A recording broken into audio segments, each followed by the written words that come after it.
I've long said that no matter what happens legally, I think Donald Trump's going to win politically. In a moment, I'll be talking to someone who disagrees, because here, again, at NewsNation, we like to get all viewpoints.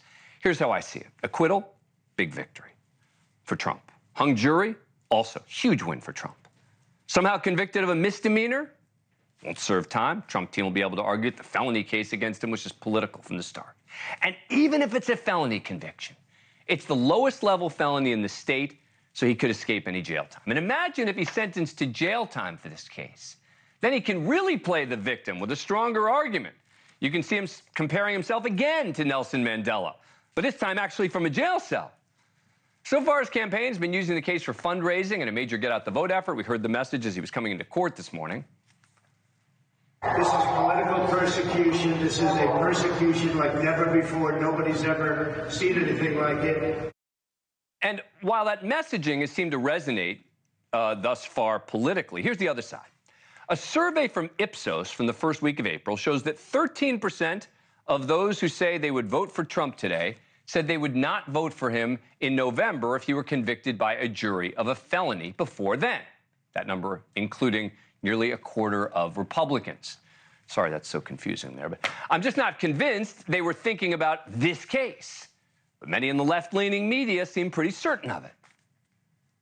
If there's a conviction in this hush money case, we've seen poll after poll show there is a percentage of independents out there who will say, you know what, a convicted felon, somebody's been convicted in court like this, I can't vote for that guy. For people out there who say to me, you know, this hush money thing, it's good for Donald Trump. It makes him look like the victim. No, seeing him sit in a courtroom every day and seeing him every day in the news and hearing is not helping him. I could never understand that logic, how somebody who is under indictment for a felony charge and is about to face trial, somehow that's good for them. So it's not, and the numbers show that.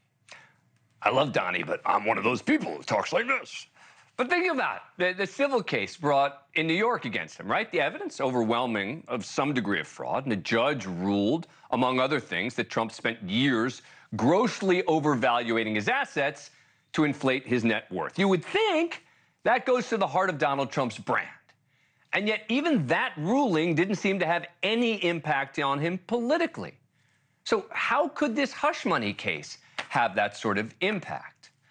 Joining us now is Anat Shenker-Osorio, who disagrees with me. She wrote an op-ed in the New York Times titled "A Trump Conviction Could Cost Him Enough Voters to Tip the Election." Thanks so much for being here. Appreciate it. Why am I wrong? Thank you for having me, and thank you for kicking off that way. So you're wrong, and I think the really central thing to focus on, which I suspect that you know, is that in the United States, elections are won or lost on the back of 1 to 2 percentage points in 6 states. And so when we talk about whether or not a conviction in this case is determinative, we have to remember that a tiny little movement is an earthquake, because that is how our elections go. But I guess I'm saying that I don't know that it's going to hurt him at all. I agree with you.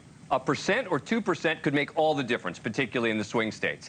I just am not sure that even a conviction on a felony where politically he will come out and say it was preordained, the judge was against me, it's a Manhattan jury of all liberals, how that's actually going to help President Biden. Well, let's break this out into 2 elements. There's the data, and then there's the narrative. So on the data, some of the clips that you just aired, as you heard and also as you summarized, what we see in our own internal survey from March is that we found, I'm just double-checking my numbers, 42%, Morning Consult said 48, Ipsos said 32, and let's take the lowest number, Quinnipiac. They said 29% of likely voters would be swayed against Trump, specifically when they were asked about the falsifying business records New York case. That is how it was phrased to them. So let's take that worst case scenario, that lowest number is the accurate one. 29%, when you win or lose by 1%, that's determinative. I think that the operative, go ahead, sorry. No, so please continue. No, if that's true, you're right. It's just, I don't believe that enough people care about this case. Final word. And that is an excellent point, which brings me to the narrative.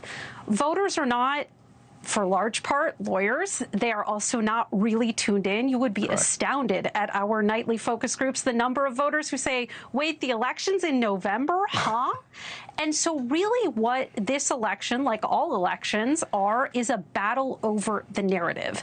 And we tend to focus and fixate on swing voters. They're very interesting to us. But we win or lose elections on the basis of who turns out. And seeing a man who could be our commander-in-chief again in a courtroom, falling asleep, on trial, potentially a criminal, convicted as a criminal, that wakes people up and it tunes them in.